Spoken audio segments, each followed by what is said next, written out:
Saya itu membayangkan kayak itu seperti apa saya nggak tahu. Tapi kalau perahu yang di Anyer itu saya pernah. Ya justru itu kayaknya penasaran banget, pengen tahu seperti apa.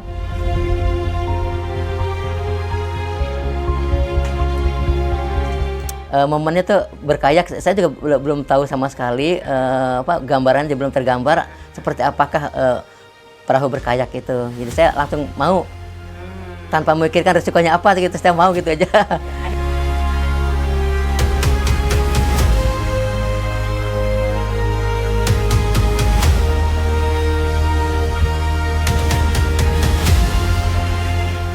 Semua orang bertanya, tunanetra melakukan kayaking, apakah itu mungkin dilakukan?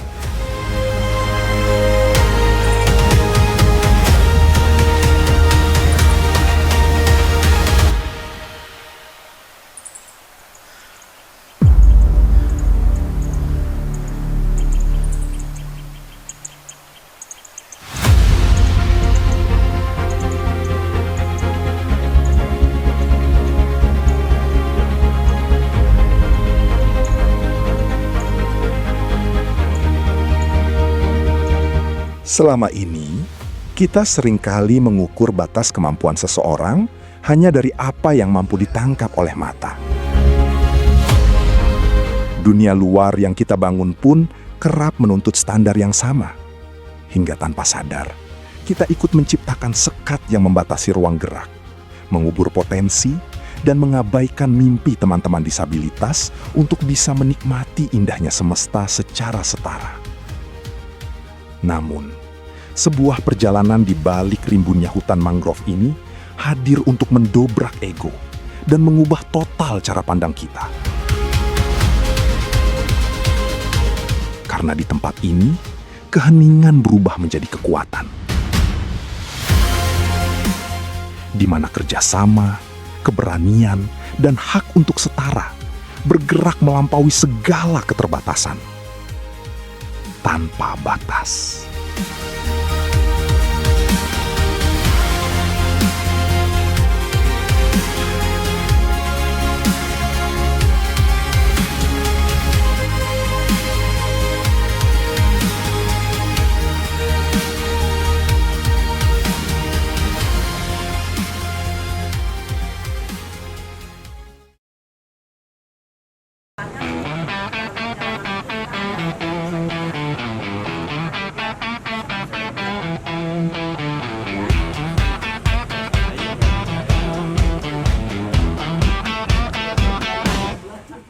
Sebelum kita melangkah masuk lebih jauh ke dalam petualangan kali ini, kita perlu mengenal terlebih dahulu apa sebenarnya esensi dari komunitas tunanetra berwisata. Lalu, mengapa justru olahraga mendayung kayak yang dipilih sebagai tantangan baru dalam eksplorasi volume keempat mereka kali ini? Kenapa memilih kayak? Kita harus bicara dulu dari mulai pertama kegiatan kita. Trip pertama adalah masuk ke hutan.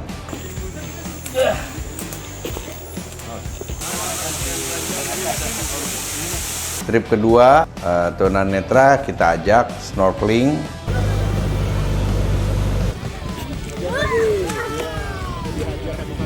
Trip yang ketiga untuk mencoba scuba diving.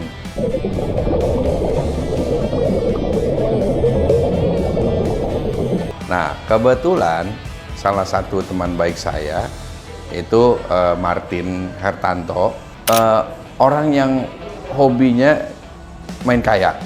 Dia sangat antusias untuk menyelenggarakan kayak trip untuk tunanetra. Ditambah lagi, ada teman saya, teman lama saya, namanya Om Saleh Alatas. Ternyata dia adalah operator kayak di Pantai Indah Kapuk.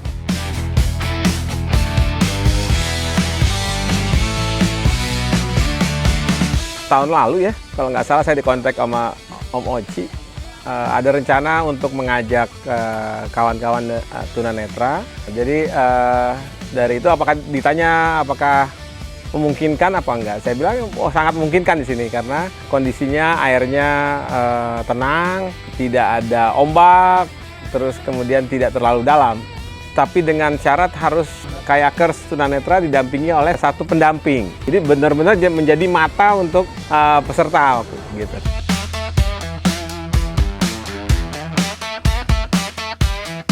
Persiapan kita lumayan panjang karena ini konsep yang sedikit nyeleneh, sedikit ekstrim. Termasuk kita lakukan survei di lokasi, di Taman Mangrove di Peak.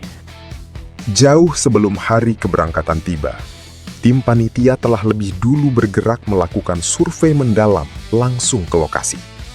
Setiap jengkal medan, arus air, hingga aksesibilitas jalur dianalisis secara matang. Karena di balik sebuah petualangan yang menyenangkan, ada tanggung jawab besar dan persiapan matang yang tidak boleh mengabaikan satupun celah bahaya.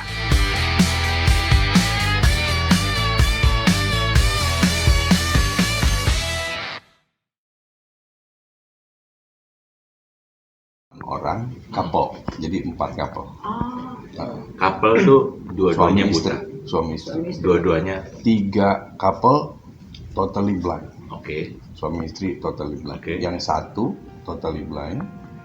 Yang Melalui diskusi yang panjang di ruang rapat, fokus utama pertemuan ini adalah menyelaraskan data dan memilih para peserta, yang sebagian berasal dari Yayasan Mitra Netra dan sebagian lainnya merupakan peserta independen yang dinilai siap untuk merasakan langsung petualangan berkayak ini. Dari beberapa peserta yang terpilih untuk mengikuti kegiatan ini, tim mencoba untuk datang langsung menemui dan mewawancarai kesiapan mereka menjelang hari keberangkatan. Di antaranya adalah Pak Asmat dan Bu Atun, pasangan suami istri mandiri yang menyambut kami dengan hangat di kediaman mereka. Nama saya Ibu Supingatun. Saya tunanetra dari lahir.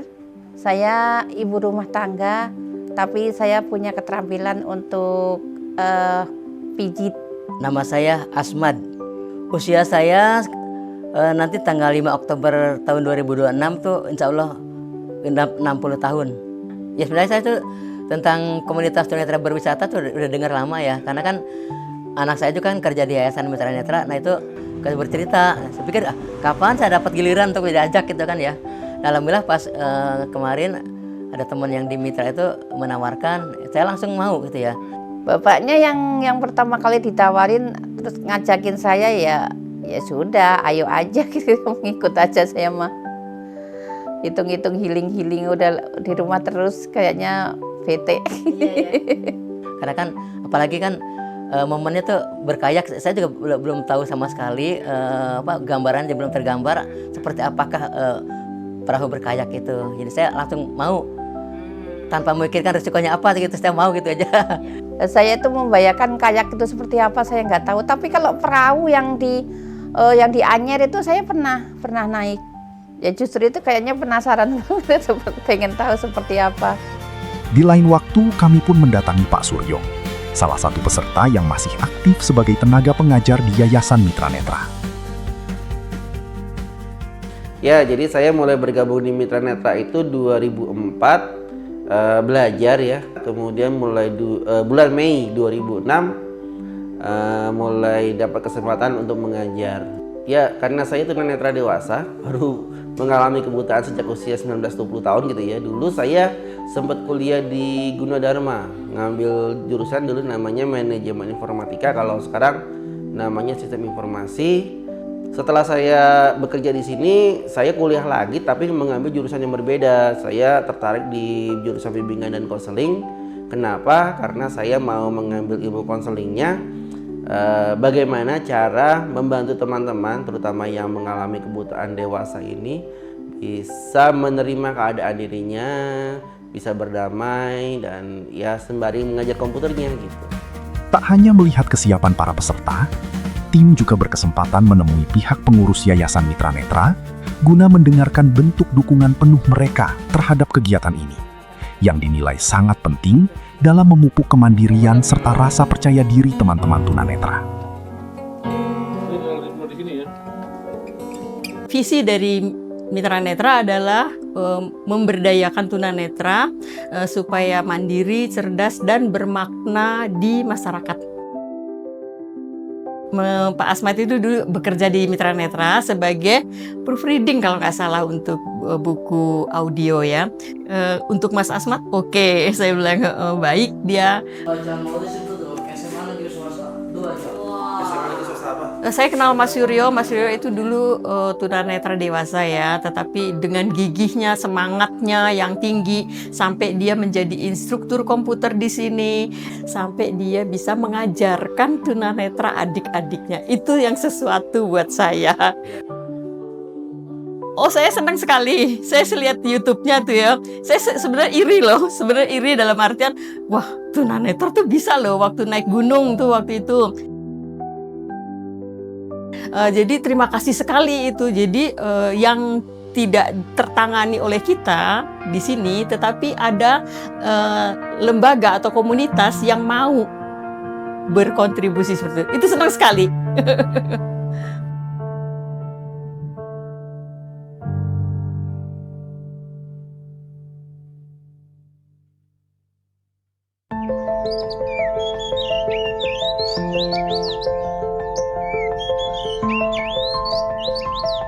Sabtu, 23 Mei 2026, tepat pukul 7 pagi. Suasana Taman Wisata Alam Angke Kapuk sudah mulai berdenyut. Seluruh panitia dan relawan telah berkumpul, melingkar untuk melakukan briefing teknis serta menyamakan persepsi mengenai SOP pendampingan yang ketat.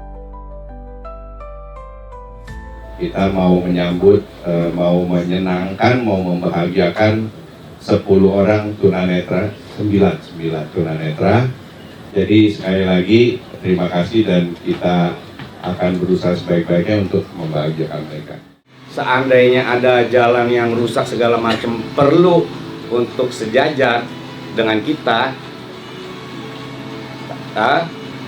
tangan kita tinggal kita masukin ke dalam. Mereka akan ngerti sendiri bahwa itu diminta untuk mensejajarkan. Safety udah pasti digunakan ya, semua nggak ada terkecuali akan menggunakan life jacket. Dan prosedur re-entry, saya yakin para guides juga udah familiar. Sekitar sudah fitting, jadi diharapkan pendamping bisa membantu untuk fitting. Fittingnya ada yang poin 65 mungkin teman-teman udah tahu, jadi harus dikeluarkan dulu, baru pack-nya ditarik. Tak lama berselang, tepat pukul 9 pagi, langkah-langkah kaki penuh antusias dari para peserta tunanetra pun tiba, menandai dimulainya babak baru petualangan mereka. Kalau kita bicara tunanetra berwisata, jadi yang kita ajak berwisata adalah para tunanetra dan pasangannya. Oke, selamat pagi semuanya. Perkenalkan nama saya Suryo. Ini kedua kalinya saya ikut. Pendamping saya, mana orangnya tadi? Nggak kelihatan? Mas Jerry? Oh, di sini. Oh iya, kelihatan Mas. Pendampinginya Mbak Marcel. Kalau di rumah mendampingi siapa? Bapak Asmat. Sesi perkenalan yang berlangsung akrab segera mencairkan kecanggungan yang sempat ada. Perlahan merajut ikatan emosional awal antara peserta dan para relawan, yang nantinya akan bertindak sebagai mata mereka sepanjang hari. Selamat datang di acara Tunanetra Berwisata seri keempat. Tunanetra Berwisata seri Kayaki. Seri keempat.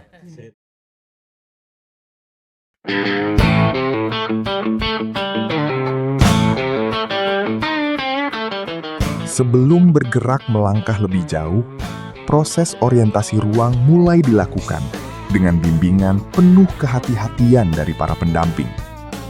Melalui rabaan sentuhan tangan, deskripsi verbal yang mendetail, teman-teman tunanetra diajak untuk memetakan dan mengenali lingkungan baru mereka, demi membangun rasa aman serta menumbuhkan rasa percaya diri serta kemandirian yang utuh.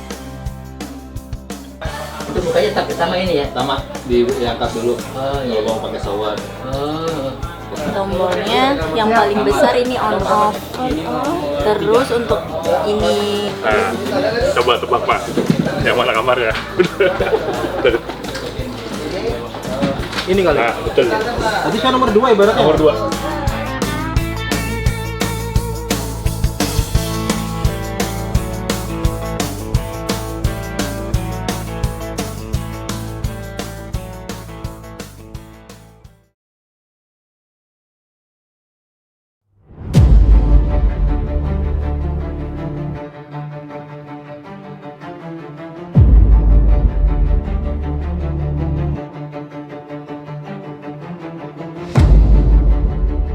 Tepat pukul 2 siang, fokus persiapan kini beralih sepenuhnya pada pengenalan elemen petualangan di tepi air. Mengandalkan indera peraba mereka yang begitu peka, para peserta tunanetra mulai meraba dan menerjemahkan bentuk fisik perahu kayak. Merasakan berat dan ritme genggaman pada bilah dayung, hingga memastikan jaket keselamatan terpasang sempurna mendekap tubuh sebagai pelindung utama mereka. Kebetulan kita kan ada komunitas kayak ya, Si Kayak Indonesia. Kemudian ada teman-teman kita yang memang sudah pengalaman. Nah, mereka-mereka ini kita ajak, mau nggak untuk menjadi volunteer dalam kegiatan ini?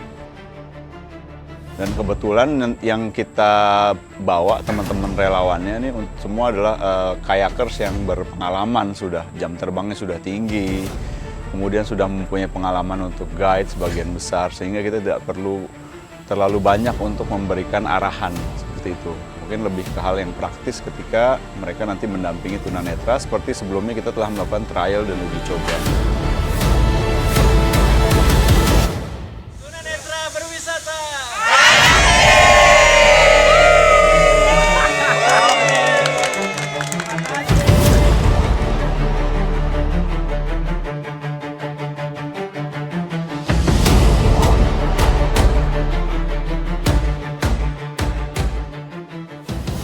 Ketegangan yang sempat menyelimuti, perlahan menguap, berubah menjadi keyakinan kuat. Jadi begitu akhirnya mulai turun ke bawah, ya setakut itu, tapi ternyata begitu dicoba perlahan, rileks, ternyata menyenangkannya lebih timbul, lebih muncul dibanding rasa takutnya, gitu.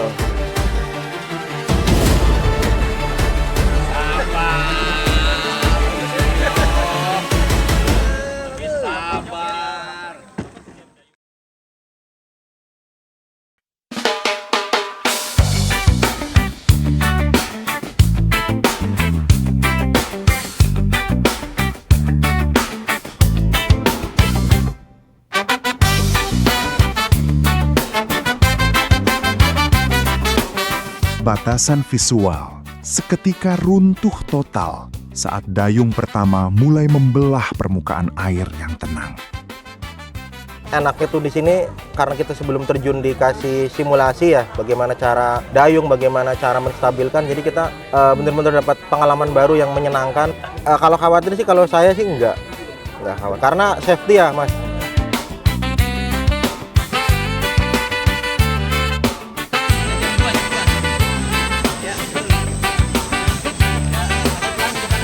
Tanpa penglihatan, satu-satunya navigasi kini sepenuhnya mengandalkan instruksi dan panduan suara dari para pendamping. Sinkronisasi kayuhan demi kayuhan, serta keberanian murni yang membakar dada, bergerak beriringan, menembus setiap riak gelombang.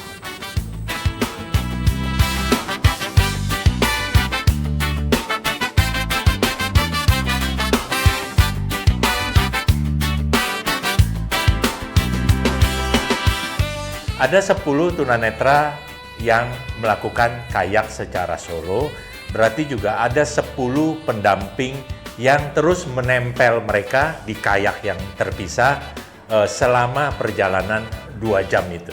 Tapi selain itu tentunya juga kita menyiapkan ada rescue, ada kayak khusus untuk rescue, dan juga ada perahu yang memang disiapkan untuk berjaga-jaga. Alhamdulillah semua berjalan secara lancar.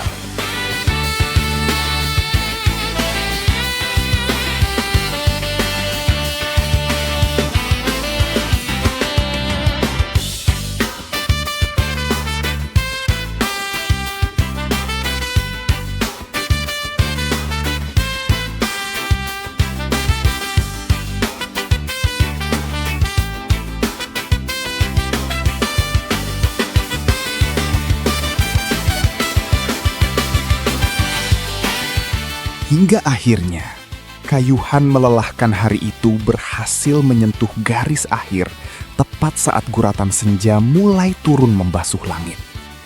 Menutup sebuah petualangan air yang epik dengan kedamaian yang terasa begitu magis.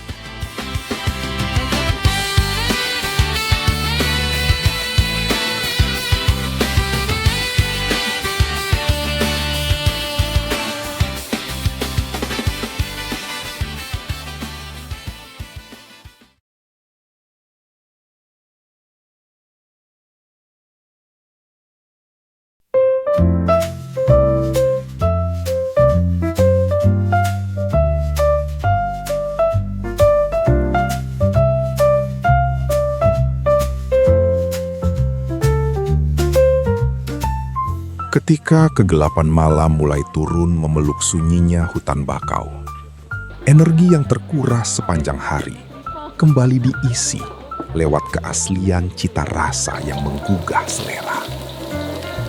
Di bawah naungan langit malam yang tenang, para peserta disuguhkan jamuan makan malam istimewa berupa hidangan sehat daging asap otentik dan lalapan dedaunan tradisional yang diracik serta disajikan penuh cinta langsung oleh tim kuliner asap isep dari Sukabumi.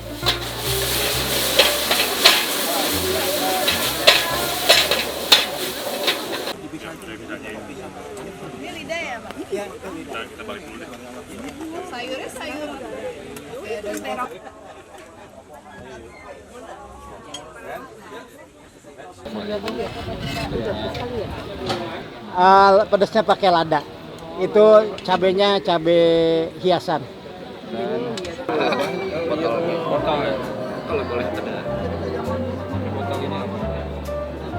Ruang komunal yang sederhana ini seketika berubah menjadi wadah hangat untuk saling bertukar rasa. Tanpa ada jarak yang memisahkan, para peserta, panitia, dan relawan duduk melingkar bersama, merayakan keberhasilan perjuangan hari itu lewat tawa lepas, cerita-cerita jenaka, serta refleksi mendalam atas batas fisik yang baru saja berhasil mereka lalui. Tadi dipandu sama Mas Martin, ngedayungnya Mas Martin sangat profesional ya. Tepuk tangan dulu dong sama. Terima kasih Mas Martin ya. Tadi Mas Rian juga nyaman sekali, jadi membuat kita juga nyaman melihat Mas Rian menikmati, juga kami juga bahagia sekali sih. Senang banget bisa ngasih kesempatan ini juga buat teman-teman. Terima kasih, thank you lagi Mas Rian dan teman-teman semua. Saprol ya Mas tadi. Saprol. Iya. Dengan sabarnya membimbing saya, mendampingi saya sampai selesai dengan sabar. Ngasih petunjuk kiri 2 kali, kanan 2 kali. Jalan. Makasih banyak Pak. Jadi Mbak Yuni juga yang udah ngajak dan teman-teman semua, pokoknya luar biasa. Tadi bilang sama Pak Pur juga bilang, kalau misalkan di sungai ini kayaknya lebih seru deh. Kenyamanan malam yang begitu intim itu perlahan memantik kembali ingatan tentang petualangan yang baru saja mereka lewati, menyisakan sebuah rajutan ikatan emosional yang mendalam bagi setiap jiwa yang hadir di sana.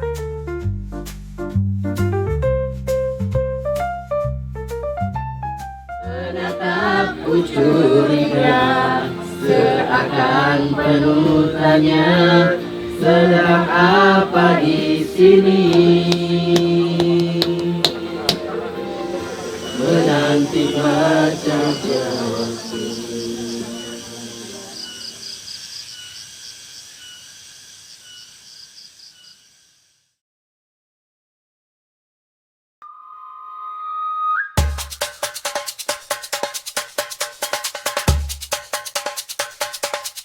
Minggu pagi, tanggal 24 Mei 2026, terlihat begitu cerah, mengawali langkah baru para peserta untuk menyatu lebih dalam dengan detak ekosistem pesisir.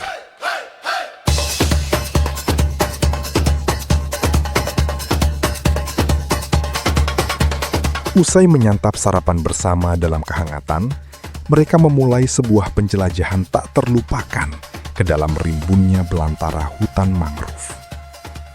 Ciri khasnya kalau yang bakau ini nama akarnya akar tunjang. Jadi dia tumbuh dari tengah batang ke bawah kayak pagar jadinya. Nah, dia spesialnya adalah karena bentuk akarnya kayak pagar. Jadi sebenarnya dia juga di pesisir tuh kayak pagar. Jadi kayak pelindung untuk kawasan pesisir.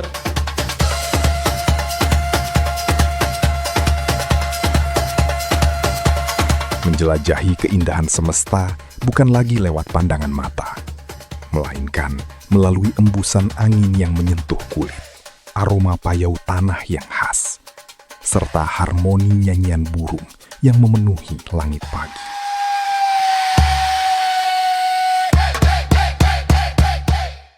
Teman-teman, kita akan berhenti sebentar di sini, kita akan duduk dan kita akan membuat suasana hening supaya kita bisa mendengarkan suara-suara apa aja, suara burung yang nanti akan dijelaskan oleh Kak Sola.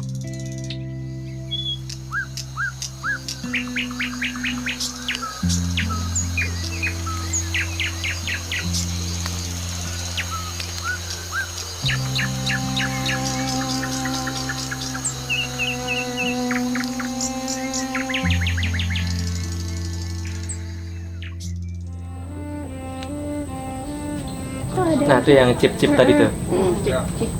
Itu yang udang. Itu tadi aja udang. Ya cucu tadi Pak. Cucu. Rekaman itu. Ada agak di sebelah kiri sana nggak jauh, kelihatan kali. Emang nggak ngeliat.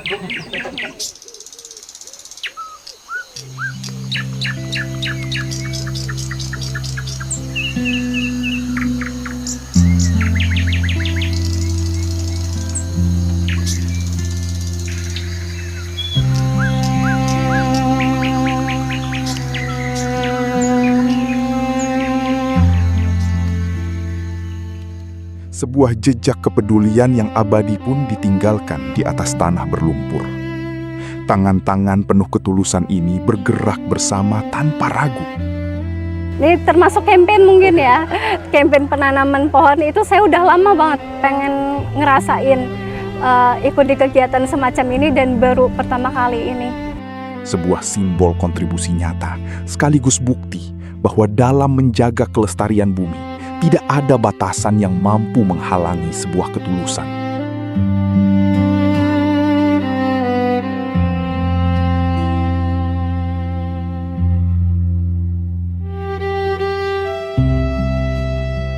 Tunanetra berwisata. Nah, ini pembuka mata bagi saya. Ternyata yang buta itu saya selama ini. Hal yang tidak lazim, sangat menyentuh bagi saya ya sebagai pengelola tempat ini, karena berbagi kebahagiaan yang biasanya tidak bisa dinikmati oleh para penyandang tunanetra. Jadi kembali dengan adanya acara ini, saya berharap acara ini terus berlangsung dan kita dari pihak Jakarta Mangrove Resort akan membuat tempat ini lebih ramah untuk para penyandang disabilitas. 2 hari penuh dinamika di alam terbuka. Nyatanya bukan hanya menjadi ruang petualangan bagi teman-teman disabilitas netra. Di balik setiap kayuhan dayung dan langkah kaki yang beriringan, ada proses adaptasi yang luar biasa dari para pendamping. Ini sangat bagus, pertama memberikan pengalaman yang berbeda pastinya, baik itu buat teman-teman tunanetra maupun saya pribadi sebagai pendamping. Saya jujur merasa bangga sih ikut terlibat di kegiatan ini. Pengalamannya menarik banget mendampingi teman-teman tunanetra. Saya cukup senang dan belajar banyak, jadi bahwa nilai dari pengalaman dan serunya kayaking itu tuh bahkan jika dihilangkan visualnya ternyata masih sangat bernilai. Yang paling seru menurut saya adalah saat menjelaskan lintasan berkayaknya dan itu berhasil, itu menjadi menjadi kayak kepuasan bagi saya dan akhirnya Ibu Putri bisa berkayak gitu meskipun punya keterbatasan. Di balik kesiapan awal Pak Asmat dan Bu Atun, serta keberanian peserta tunanetra lainnya, ada transformasi besar yang melunturkan sekat bersama para pendamping. Baik peserta yang melangkah dengan keteguhan, maupun relawan yang hadir menjadi mata, sama-sama pulang membawa penemuan makna sejati tentang kemandirian, saling percaya, dan ruang setara yang bergerak abadi, tanpa batas.